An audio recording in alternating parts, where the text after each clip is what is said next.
आप सभी लोगों को नमामि मैं नमन करता हूं। और धम्म चर्चा में आज का जो मुख्य विषय है वह है स्थविर पूर्ण के बारे में। स्थविर पूर्ण कौन है, क्या है, इसी की चर्चा हम लोग करेंगे। तो आपसे और लोग से आग्रह है कि सर कृपया शांति बना के रखेंगे सर। स्थविर पूर्ण, चूंकि हम लोग भगवान बुद्ध की जीवन यात्रा में अभी चल रहे हैं, तो भगवान बुद्ध रुके हुए हैं वैशाली में। वैशाली में वर्षावास के बाद वहां से वह निकलते हैं। तो वर्षावास के बाद जो निकलते हैं, 5वां वर्षावास जो समाप्त होती है, तो वहां से चलते हैं। वो मंकुल पर्वत एक कहलाता है। उस समय संभवतः वह मंकुला राम ही था, वहां पहुंचते हैं। मंकुला राम आज कहिए नर्मदा नदी के उस पार रहा होगा, और वह क्षेत्र सुना प्रांत के नाम से जाना जाता था। आज संभवतः वह क्षेत्र महाराष्ट्र के नाम से जाना जाता है, या मध्य प्रदेश के कुछ भाग को भी कह सकते हैं। जो उस समय बुद्ध के समय में सुना प्रांत था। सुना प्रांत का मतलब हुआ जो आदमी जहां कम लोग रहते हो, सुन कम लोग रहते हो, इसीलिए सुना प्रांत कहा। वो जंगल क्षेत्र रहा होगा। तो बुद्ध नर्मदा नदी पार करके वो मंकुल पर्वत था, मंकुला राम पहुंचते हैं। और जब मंकुला राम पहुंचते हैं तो किसके आग्रह पर पहुंचते हैं, इसकी चर्चा हम लोग करेंगे यहाँ। तो भगवान बुद्ध जब मंकुला राम पहुंचते हैं तो वहां के एक पूर्ण व्यापारी थे। पूर्ण, जो बाद में स्थविर पूर्ण के नाम से जाने गए, उसे पाली में पुण्य कहते हैं। पुण्य से हिंदी में पूर्ण बना, और वह भिक्षु बन गए, इसीलिए उनका नाम स्थविर पूर्ण हुआ हिंदी में। लथेर पुण्य कहते हैं। तो वो जो पुण्य था वह कपास का व्यापारी था। उसके पिताजी बहुत बड़े व्यापारी थे। उस समय सुपारक एक बंदरगाह था जो अरब सागर के तट पर रहा होगा। सुपारक जो बंदरगाह था, और वहां से वो कपास ले आकर सब जगह बेचा करता था, और फिर वहां से ले जाता था। मतलब कच्चा माल और पक्का माल का आदान प्रदान किया करता था। और उसके पिताजी के पास 500, वो उस समय की जो गाड़ी थी, वो गाड़ी 500 गाड़ी था, बैलगाड़ी जिसे कह सकते हैं। उसी से वो व्यापार किया करते थे। तो जब बड़ा हुआ पूर्ण बड़ा हुआ तो अपने पिताजी के काम में, व्यापार में वो सहयोग करने लगा। उसका छोटा भाई भी था, जिसे हम चुल्ल पूर्ण कहते हैं। चुल्ल कहते हैं छोटा को चुल्ल कहते हैं, तो इसीलिए उसका नाम हो गया चुल्ल पूर्ण। तो ये बड़ा भाई व्यापार के क्रम में ही श्रावस्ती पहुंचता है, जहां भगवान बुद्ध पहुंचे हुए थे। जब भगवान बुद्ध श्रावस्ती पहुंचे हुए थे तो पूर्ण देखता है कि बहुत सारे लोग जा रहे हैं, श्रावस्ती जा रहे हैं, जेतवन जा रहे हैं। कहाँ जा रहे हो पता करता है, तो देखता है कि पता करने पर पता चलता है कि यहाँ भगवान बुद्ध हैं, और उनका उपदेश लोग सुनने के लिए जा रहे हैं। तो वह उपदेश सुनने के लिए वो भी जाता है। तो दूर से भगवान बुद्ध को देखता है। तो भगवान बुद्ध को देखने के बाद और उनका उपदेश सुनने के बाद उसमें आकर्षण उत्पन्न होता है बुद्ध के धर्म के प्रति और बुद्ध के प्रति। इस तरह से वो आकर्षण इतना ज्यादा हो जाता है कि वो व्यापार भूल जाता है, और इस तरह से बुद्ध के धर्म के प्रवाह में वो बहने लगता है। और अंततः वो बुद्ध का धर्म को स्वीकार करके भिक्षु बन जाता है। और जब भिक्षु बन के वहीं रहने लगता है, और जो भी उसके साथ जो साथी थे, सबको कहा कि जाओ तुम लोग अपना चले जाओ, और सारा जो भी है हमारा पिताजी को, भाई को दे देना, और कह देना कि आपका जो पुत्र था, आपका जो भाई पुण्य था, वह भिक्षु बन गया। तो इस तरह से वहां भिक्षु बन गया और साधना करने लगा, जिस तरह की भी साधना करने लगा। और वह साधना करते करते वो अरहत भी बन गया। मतलब वो पुण्य जो है, पुण्य कपास का व्यापारी स्थविर पूर्ण हो गया, सही में पूर्ण हो गया, उसका जीवन पूर्ण हो गया। तो जब जीवन पूर्ण हो गया, अरहत बन गया, तो बुद्ध के सामने जाता है और कहता है कि भंते भगवान, हमें आप संक्षिप्त में उपदेश दीजिए। तो बुद्ध कहते हैं क्या बात है।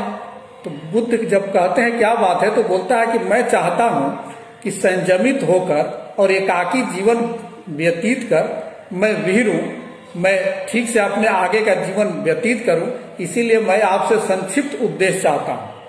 तब बुद्ध कहते हैं कि हम अपने चक्षु से जो भी दृश्य देखते हैं, कुछ भी देखते हैं, वो रंजनीय होता है, अच्छा या बुरा जो भी है दिखते हैं, और उसमें हम लोट पोट करते हैं। जो भी देखेंगे तो उसका क्या होगा, अभिनंदन हम करेंगे, स्वागत करेंगे, या तृष्णा जगाएंगे, या तो राग के जगाएंगे या द्वेष के जगाएंगे। और जब तृष्णा जगाएंगे तो नंदी उत्पन्न होता है, यही नंदी तृष्णा यहाँ है। नंदी का मतलब तृष्णा।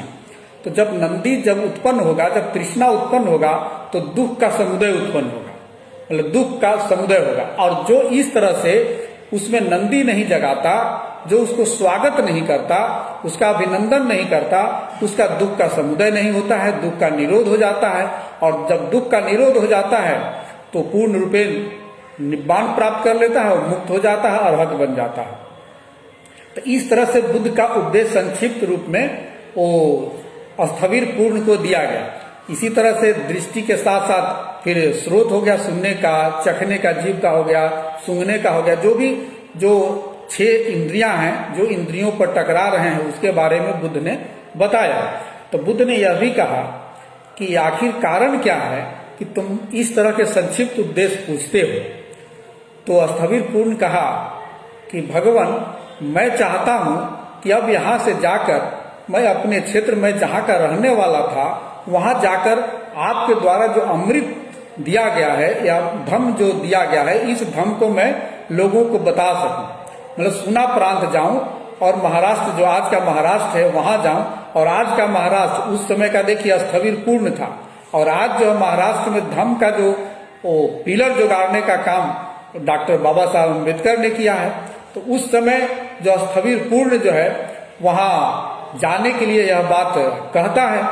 तो बुद्ध कहते हैं कि सुना प्रांत के लोग तो बहुत कठोर होते हैं, बहुत कठोर होते हैं, तरह तरह की बात करते हैं, तुमको दंड देंगे, इस तरह से करेंगे, वैसा करेंगे, वैसा करेंगे।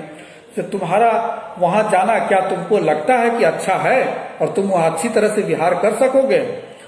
तो वह कहता है भिक्षु स्थल पूर्ण कि भंते, अगर मुझे वो गाली देंगे तो मैं यही समझूंगा कि चलो यह तो अच्छा ही हुआ कि कम से कम गाली दिया, उन्होंने ढेला से तो नहीं न मारा। तो कहते कि अगर तुमको ढेला से मारे तब? तो बोले कि अगर ढेला से मारेगा तो मैं समझूंगा कि चलो ये तो अच्छा ही हुआ, कम से कम लाठी से तो नहीं ना पीटा। फिर बोलते हैं कि अगर तुमको लाठी से पीटे तब?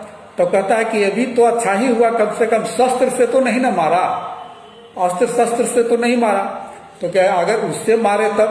तो वो भी अच्छा ही हुआ, कम से कम मौत तो नहीं ना आई, मृत्यु तो नहीं आई ना। फिर बुद्ध कहते हैं कि अगर वैसा हो, तुमको मृत्यु के लिए संहारक चलाए, ऐसा शस्त्र से मारे जिससे तुम्हारी मृत्यु हो जाए, वैसी स्थिति में तुम क्या सोचोगे? बोला कि वो भी मैं बहुत संयमित ही रहूंगा और प्रसन्न ही रहूंगा, क्योंकि बहुत सारे ऐसे लोग हैं जो भनते हैं, जो अपने जीवन से निराश हो जाते हैं, तो सुसाइड करने के लिए, आत्महत्या करने के लिए तरह तरह के तरीका खोजते हैं और आत्महत्या करते हैं। तो ऐसी स्थिति में अगर मुझे वो मौत का घाट उतार देता है तो मैं तो बहुत प्रसन्न रहूंगा कि कम से कम हमको ये सब खोजना तो नहीं न पड़ा। तब बुद्ध कहते हैं साधु साधु साधु, जाओ, पूर्ण तुम्हारा कल्याण हो और तुम सक्षम हो। और वह पूर्ण अपने क्षेत्र जाता है, सुना प्रांत जाता है, सुपारक जाता है, और वहां जाकर वो अपना साधना करता है। तो गांव से दूर ही एक जगह पर्वत पर साधना कर रहा था, तो गलती से उसके भाई को ये जानकारी हो गई कि यहाँ पर हमारा पूर्ण आया हुआ है, बड़े भैया आए हुए हैं, उसका चुलपूर्ण नाम था। तो जैसी जानकारी इसको भी मिली कि लगता है भाई हमारे बारे में जान गया, तो फिर वहां से एकांत में चले गए, दूसरी जगह अनजान जगह में वो पूर्ण चले गए। तो उन्होंने ही भगवान बुद्ध को निमंत्रण दिया था कि आप भगवान हमारे क्षेत्र में पधारिए।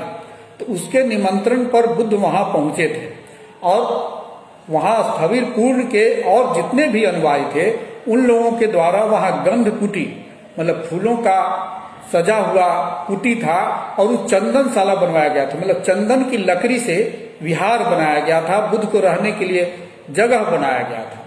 तो बुद्ध वहां पहुंचते हैं और पहुंचकर वहां 7 दिन गुजारते हैं। मतलब वो वर्षावास, जब भी वर्षावास था वो 7 दिन ही वो चंद्रशाला में रुकते हैं बुद्ध वहां।